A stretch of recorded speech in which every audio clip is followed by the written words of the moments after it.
بسم اللہ الرحمن الرحیم۔ ایک نفلی عمل کی فضیلت، بیٹیوں کی اچھی پرورش کا ثواب۔ آپ صلی اللہ علیہ وسلم کا ارشاد ہے کہ جس مسلمان کی 2 بیٹیاں ہوں اور اس نے ان کے ساتھ اچھا برتاؤ کیا تو یہی بیٹیاں اس کو جنت میں داخل کرائیں گی۔ خلاصہ، یہاں 2 بیٹیوں کا تذکرہ ہے، دوسری حدیثوں میں 1 یا 2 سے زیادہ کی بھی اس طرح کی فضیلت آئی ہے۔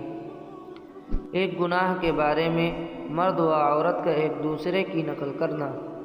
رسول اللہ صلی اللہ علیہ وسلم نے فرمایا، اللہ تعالیٰ نے ایسی عورت پر لعنت فرمائی جو مرد کا لباس پہنتی ہے، اور ایسے مرد پر لعنت فرمائی جو عورتوں کا لباس پہنتا ہے۔ دنیا کے بارے میں، دنیا میں علم دین پھیلانا۔ رسول اللہ صلی اللہ علیہ وسلم نے فرمایا، دنیا میں حسد اگر جائز ہوتا تو ان 2 چیزوں میں ہوتا، ایک یہ کہ اللہ تعالیٰ نے کسی کو مال دیا ہو اور وہ اس مال کو دین حق کے پھیلانے کے لیے خرچ کرنے پر لگا ہو، دوسرا وہ جسے اللہ تعالیٰ نے علم و حکمت عطا کیا ہو، جس کے ذریعے وہ صحیح فیصلہ کرتا ہو اور اس کی تعلیم دیتا ہو۔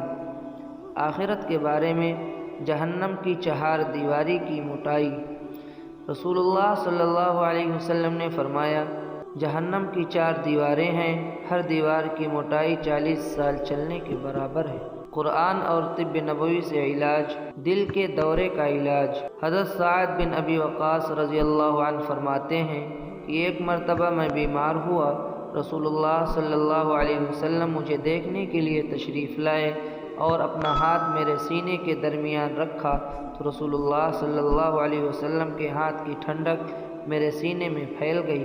پھر فرمایا، اسے دل کا دورہ پڑا ہے، اسے حارث بن خلدہ کے پاس لے جاؤ، وہ ایک ماہر طبیب ہے، حکیم کو چاہیے کہ وہ مدینے کی 7 عجوہ کھجوریں گٹھلیوں کے ساتھ کوٹ کر اسے کھلائے۔ نبی کریم صلی اللہ علیہ وسلم کی نصیحت۔ رسول اللہ صلی اللہ علیہ وسلم نے فرمایا، آپس میں حسد نہ کرو، ایک دوسرے سے بڑھنے کی ہوس نہ کرو، بغض و کینہ نہ رکھو اور نہ ایک دوسرے سے منہ پھیرو، بلکہ اے اللہ کے بندو، اللہ کے حکم کے مطابق بھائی بھائی بن کر رہو۔